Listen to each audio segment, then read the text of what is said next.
Hey everyone, welcome back to the channel. Amy Beth Schumer is an actress and stand-up comedian from the United States. With the early 2000s, she dabbled in comedy before participating on the 5th season of the NBC reality competition series Last Comic Standing in 2007. The comedian is celebrating the season launch of her program Inside Amy Schumer, which airs Tuesday on Comedy Central, after presenting the MTV Movie Awards. The network also announced on Tuesday, April 21, the morning of the premiere, that the program had been renewed for a 4th season. Now, let us have a look at the 5 most problematic Amy Schumer moments. Number 5. Amy Schumer rips at Charlie Sheens' roast. Amy Schumer has had a weird but fulfilling year, from getting death threats from overzealous Jackass fans to auditioning for a movie role as a Hispanic stripper. The 30-year-old New Yorker first gained national attention in 2007 when she appeared on NBC's Last Comic Standing, but it was on Comedy Central's roast of Charlie Sheen last year that she delivered ferocious blows to Mike Tyson with jokes about his face tattoo, and Steve-O with cringeworthy cracks about the death of his Jackass friend and co-star Ryan Dunn. The countless death threats Schumer got in the wake of the joke made her consider quitting comedy for a moment, but she instead pledged to bring it harder. Number 4. Chef slap and weight loss. Schumer vs. Madigan. Oprah is so wealthy, according to Madigan, that she could pay someone to smack the food out of her hands. Schumer's joke is about a new weight loss program in which a chef slaps the food from your hands and you join a gym where personal trainers work you out while you sleep. While there are parallels, Madigan's argument is more explicit in terms of Oprah's stature and inequality in the United States. You have enough money to pay a man to stand there and literally slap shit out of your hand, Madigan jokes, alluding to how poor people eat at Taco Bell. Number 3. The poltergeist vs. Houdini, Schumer vs. O'Neill. The Houdini and the poltergeist are sex activities in these two jokes. The Pascatelli-Madigan-Liebman lawsuit does not mention this connection between the two jokes, but it is circulating the internet regardless. Schumer used to open for O'Neill, who died in 2011, and it's been said that she plagiarized his joke.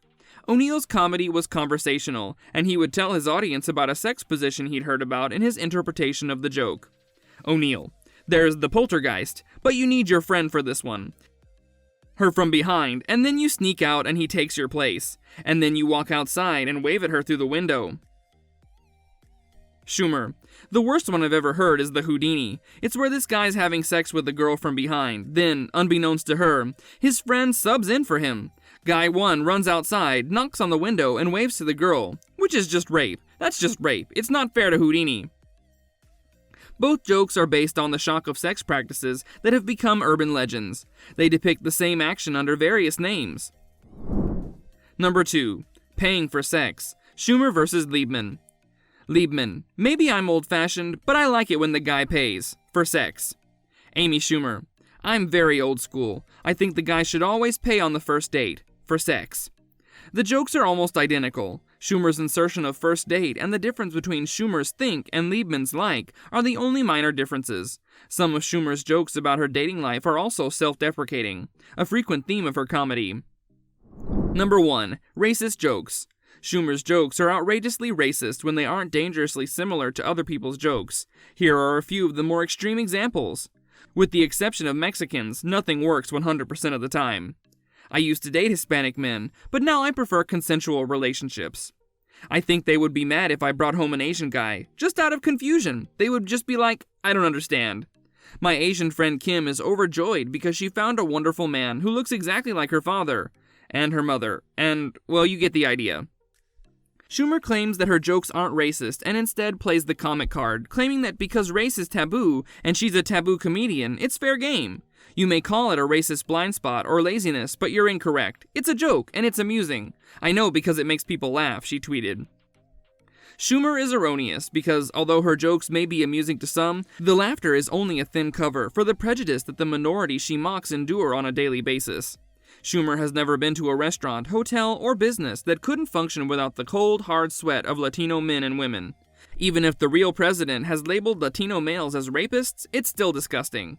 Similarly, Asian men have been desexualized by the media in the past in an effort to safeguard the American male's delicate, fragile sexuality.